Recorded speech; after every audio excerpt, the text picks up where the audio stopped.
Hello and welcome along to another episode of this FM19 story, The Head Coach with me, Daniel. It's season 10 episode 4, and today after a really solid start to the season, it could all start to go wrong as we face Manchester City in the Carabao Cup Quarter Final, trying to keep the league leaders at bay and retain our first competition of the series. We've only won the Carabao Cup so far, that was last season, and today we're trying to hold on to our belt against the most difficult of opponents. It's absolutely pouring down at St James's Park. That'll help the slick football Man City want to play. We're going to be in an awful lot of trouble. We still haven't got a result against them since we've been at the club. So let's go and look at the schedule to see what's been happening since you were last with me. Just the 6 games have gone on since then, including a first defeat in a long time. That was at home to Malaga immediately after that Sunderland game. A brilliant result in the last episode, but it all went wrong as we lost 1-0 at home in the Europa League despite absolutely dominating the game. Lavinas got injured at right back, he's only just coming back today, and John Suarez missed a penalty as well as we fell to defeat and everything went wrong.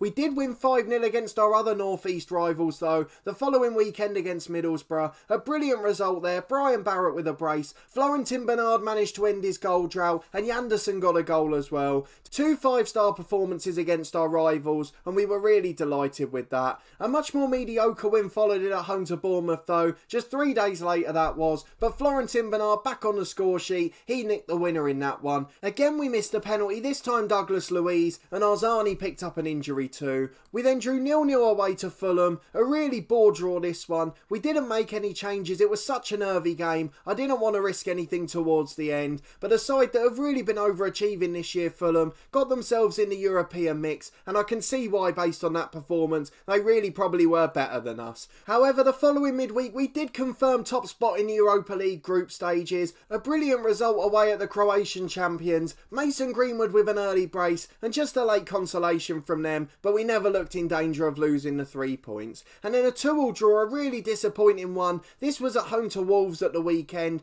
Unfortunately we rested a few players, it backfired as we've picked up more injuries since, and although we're disappointed with the result, we absolutely dominated the game, and if you look at the performance ratings, there's something that might stand out there. David Raya, our star goalkeeper, got a 5.0, 2 completely identical errors, one coming for a cross from a corner. He managed to get his arms up but didn't get anywhere near the ball, and unfortunately Loftus-Cheek just nodded in, and then from a free kick out wide towards the end of the game did exactly the same thing to allow Ryan Porteous to equalise. So unfortunately that cost us a comfortable win, but even so we still played well and we're comfortably up in the top 4. So we're in 3rd place at the moment, just 2 points clear of Liverpool and Tottenham. Liverpool have a game in hand as well, but look at that big gap down to 7th place Chelsea, who are being held out of the European places by Fulham as well. We've had our FA Cup 3rd round draw away at Swansea, that's on New Year's Day, and we've got Hajduk Split, another Croatian side, this time in the last 32 of the Europa League, so in theory they should be easier opponents than those we had in the group stages,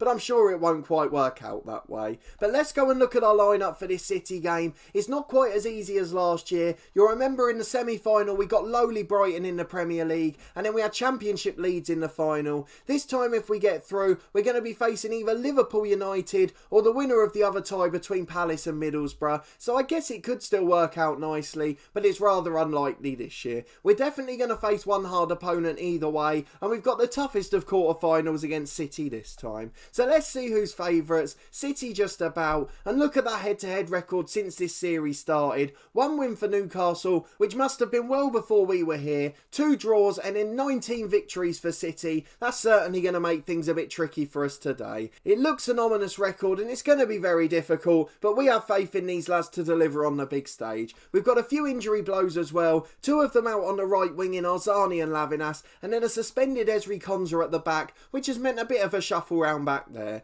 Mateo Kovacic is out for City, he must be very experienced in this game now, so that's probably not a first 11 player they've lost in Kovacic, whereas we're down to the bare bones. We've got the 18 in the squad today, plus sub-keeper Machilov who are fit, Everyone else is in the team, and in fact we are going to change the keepers round. David Raya should not be kept in after that performance at the weekend. Machilov's our regular cup keeper. We're probably not going to win anyway, so it doesn't really matter who's between the sticks. We've got Machilov in goal then, Gomez and Lewis are the fullbacks with Rice and Yanderson in the middle. It feels weird not saying Konza. He's played in every episode, and for those of you who are following the other series with Torquay, you'll know he's made a slight appearance in that one too. Douglas Luiz is in his familiar role, the segundo volante. Billy Gilmore is the deep line playmaker, and then Edwards gets a chance on the right wing due to the other two injuries. Oliveira's in the number 10 role. Someone did point out to me kindly in the comments, and a massive thank you, that for some reason I've been adding an extra eye in for the last few years. I've no idea why. I can quite clearly see it's Oliveira, but for some reason I decided to add some letters in. We've got Bernard up front who's back in scoring form, so hopefully he'll do the job for us, but it's going to be a really difficult task against City, and I'm kind of dreading the game. But let's get into it and cross our fingers. Hopefully we can do something special and City will put out their reserves. It's the 4-2-3-1 for City then. A few players that we recognise. Ederson still in goal. De Bruyne and Sane in the attacking midfield. They've got to be getting on a bit now. Most of the team's made up with high quality regens though. And they've got Kipembe at centre half, the PSG defender in real life. Let's go and talk to the lads though. Tell them to prove a point. They were awful against Wolves in terms of their defending set pieces. They played pretty well overall. So if we can cut out those defensive errors, hopefully we'll be okay. We look good in training, so hopefully we'll be fine, and 33-year-old Kovacic, I'm sure he won't be much of a miss for them. Let's get into the first half as Bernard has the kick-off, plays a 1-2 with Gilmore, and let's see if we can get an early highlight. Normally these just peter out in 10 or 15 seconds, but Edwards on the right-hand side wants to change that. We've changed him to his preferred winger role, so hopefully he'll have a good game, but now we've got the ball down the left with Lewis. His throw-in's headed away, Gilmore hoofs it long, and Bernard's picked the ball up on the left wing. Back to Douglas Luiz. We've seen him score a few specials this year. If you didn't see the last episode against Sunderland, go back and check it out just for his goals. They were absolutely sensational, and he nearly added another one there. Yanderson with the ball as we play out from the back. Gomez to Yanderson again, and this time he goes long to Bernard. Does really well to win it in the air there. He's not the biggest striker, but he got up over the central defender.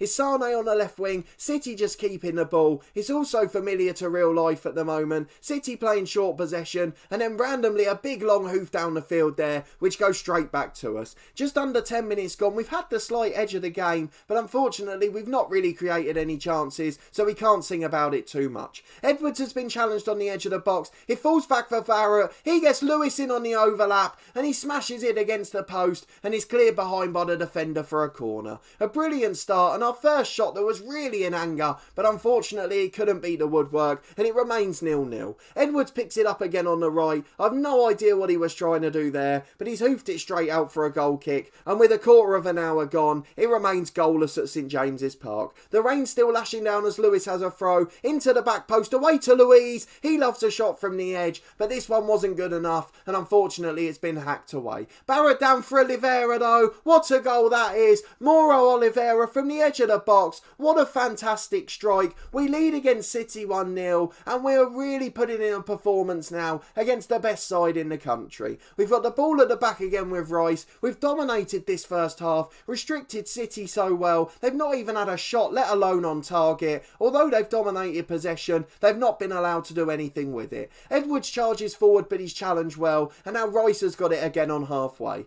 Long ball up to Bernard, headed away as far as Lewis, but now Gilmore recycles possession. Lewis again. We're really looking dangerous when we've got the ball. Can we get in behind again as Edwards has the ball cutting inside? Finds Barrett, he's got acres of space, but his shot's blocked brilliantly. The City man got out to him so quickly. He was there in no time and deflects it behind. Gilmore with a corner in. Ederson punches away. What a game this has been. We are all out attack. It has been absolutely fantastic to watch, but with half an hour gone, the highlight ends, and now City have got a free kick at the other end. Sane with the first shot of the game from it. It's blocked by the Waldo and it's cleared away. To De Bruyne on the edge of the box. Capiello back to Kipembe. And now Capiello again. We don't want to let them get a chance in the box, or I'm sure they'll be good enough to take it. The cross is blocked in though, and it's cleared for a throw. Hopefully we've survived that wave of attacks. It's Gilmore with a free kick on the right side of the box. Really dangerous position, but it was a poor delivery, and it's back out to Yanderson, who finds Gilmore again. He's been a bit slow there, it was a poor touch, and now Sane's managed to win it back. All the way back to Ederson in goal, and he chips it out brilliantly to Sane. Such a good passer of the ball for the keeper, and now he's fallen for Morin on the edge, into De Bruyne. Machelov makes a brilliant save, and City, after not threatening at all in this game, have created a brilliant chance there, and it forced a fantastic save from our reserve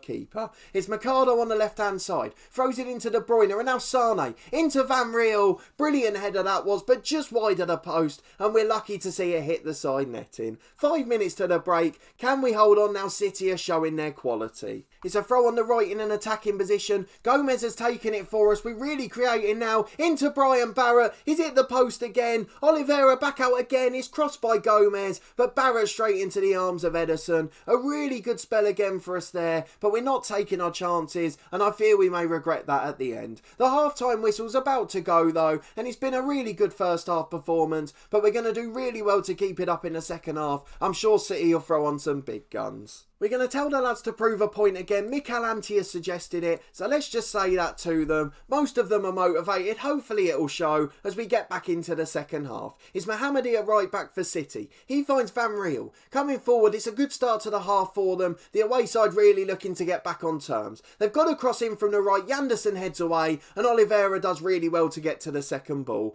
Apologies for the slight jump cut there. I've made the biggest schoolboy error of the lot. I just ordered myself a pizza as I'm just home from work, and I forgot to turn off the sound on the tracker. So hopefully I've managed to cut that out in the future. If not, you can hear a pizza tracker. It's Bernard hitting the post again, and we come back as a brilliant highlight ends. Oliveira gets his brace for today. A wonderful finish on the rebound from quite an acute angle after Bernard smashes the post from a brilliant right hand side cross. It's Lewis again on the left. Maybe we can retain the Carabao Cup. It seems some of these other sides aren't taking it too seriously. A few of the reserve players out for City, although the likes of De Bruyne and Sane are huge names in real life. They're at that aging stage now where they've only made 2 or 3 Premier League appearances. We're 10 minutes into the second half. We're looking really comfortable, but now City are coming forward as Morin charges over halfway. He finds Calderaro out to the right hand side to a Van Riel. He's got a chance to take on the winger into Calderaro. I think that one hit the post as well, but Machelov holds it at the second attempt, and we managed to survive that dangerous attack.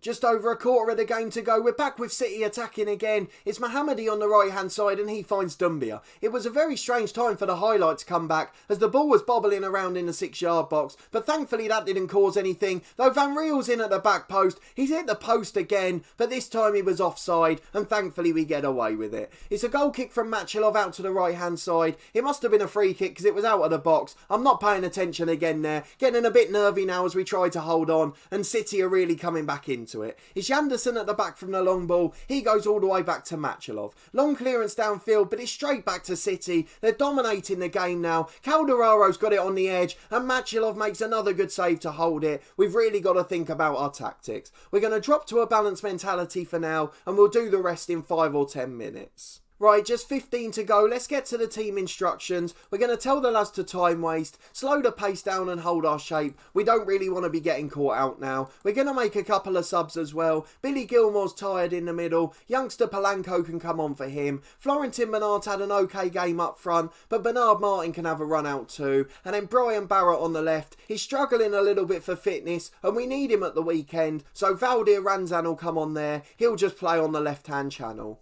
Just 12 minutes to go, so hopefully we'll be able to hold on. And then if we could get Championship Palace in the semi-final, that would very much be preferable. We're nearly at the end of 3 minutes of stoppage time. We haven't had a highlight since the subs. It's really worked perfectly, those tactical tweaks. It's just meant the game's petered out so boringly. Thankfully, we haven't had to watch it on camera, but we've just seen out the game brilliantly, and we're comfortably through to the semi-final. Maybe we are going to defend this trophy. What an achievement that would be. Mikel Antia wants us to praise the boys. It's exactly what we're going to do. And after David Raya's howlers at the weekend, Machelov has really staked a claim for the first team place. There's not much much between them. It's just that David Raya is slightly better with his feet. But if we've got a goalkeeper who's making the saves, that's the most important thing for us. We're in the middle of a horrible spell in the league. We've got Manchester United coming at the weekend, so that's going to be a very difficult one too, particularly just 3 days after this game. Let's go and look at what the media have said about the game. We've got some job news coming up as well, and we're going to have a brief look ahead to the January window, where hopefully our director of football will be more active.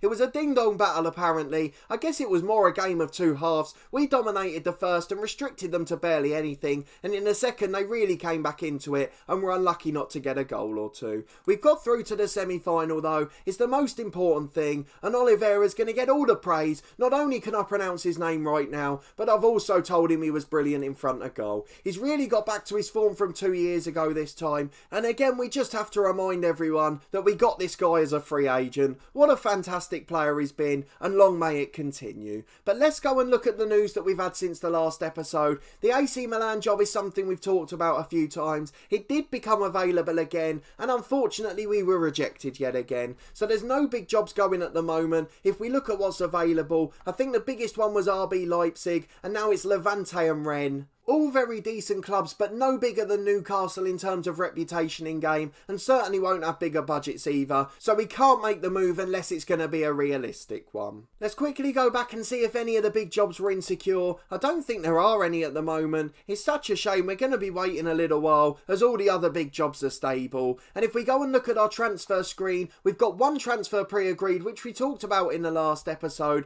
but we've also got £35 million to spend and 250 grand on the wage bill. Obviously those of you that have been following the series from the start, or at least for a long time, you'll know that we don't do any of the transfers or contracts in this series, but our director of football's got money to spend. I'm just putting it out there in case he does nothing again. I'll be really disappointed if he doesn't get me a sign-in this time. There's 2 or 3 areas of the squad we're really weak. It looks like he's probably going to try and flog John Suarez again, as well as Pablo Polanco in the middle. And there's loads of other backup players who are wanted as well, the likes of Matchilov and Mason Greenwood, so he could go and sell a few more if it raised funds for him to get a superstar. But we've got a tightly knit squad. They're doing really well on the pitch, but today we're one man away from not being able to name a full subs bench, and that's not sustainable for a top 6 Premier League club. But if we go and look at the schedule for when we might next be back, we've got a really big spell coming up. United and Tottenham over Christmas, the 3rd round of the FA Cup, and then the Carabao Cup semi-final again.